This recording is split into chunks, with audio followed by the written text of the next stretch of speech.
The deadly E. coli outbreak in Germany has claimed nearly 40 lives to date, sickening more than 3,400 people. And the outbreak has already been called the world's largest. Meanwhile, the World Health Organization says that infections are spreading. They're spreading to European countries as well as Canada and even the United States. But unfortunately, the source of the outbreak has actually baffled scientists. They're still trying to figure out the evolution of this deadly strain. It's very different from other E. coli strains. And moreover, the uncertainty has actually led to a lot of questions about whether, who knows, maybe foul play could be at hand here. Some have even suggested that this super resistant strain of E. coli could have been engineered in a lab. Now, one of the voices ringing the alarm over this is Mike Adams, aka the Health Ranger. He's also the editor-in-chief of naturalnews.com, and he joins us now to give his take on this deadly outbreak. Mike, thank you so much for taking this time to speak with us.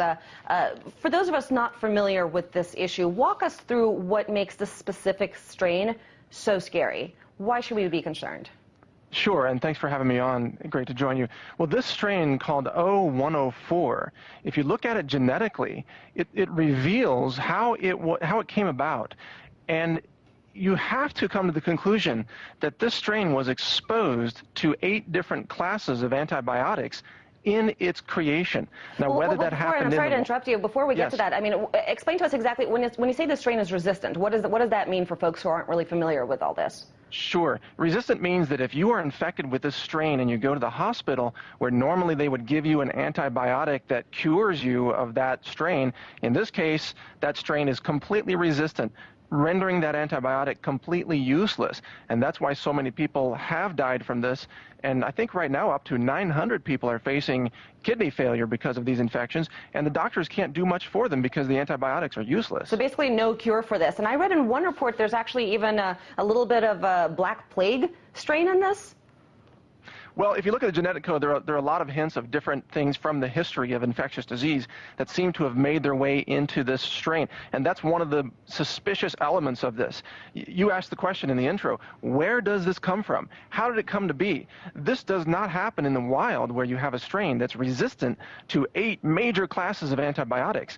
This looks like, genetically, it looks like it had to be engineered, maybe by a terrorist organization, or maybe, who knows, by a rogue agency in a government or a pharmaceutical company that wanted to sell some other cure to it. We don't know the answers to that yet, but it is wise to start asking questions about where it really came from. But what about, I mean, we know that in our society we tend to over-medicate. There's more and more increasing use of antibiotics in humans, in animals, in animal feed. I mean, couldn't it be that somehow this all got passed down through, I don't know, cow poop? Yeah, that's a great question, and that does happen when you find strains that are resistant to, let's say, 1 or 2 major antibiotics. That does happen in the wild, and it does happen from the abuse of antibiotics in animals. And when that animal-based fertilizer is used on food crops, you do see that resistance. But we've never seen 8 different classes of antibiotics resistant all at the same time. And that's what's raising suspicion that this had to have been engineered by someone and then either intentionally introduced into the food supply, or perhaps something escaped from a bioweapons laboratory and somehow made it into the food supply accidentally.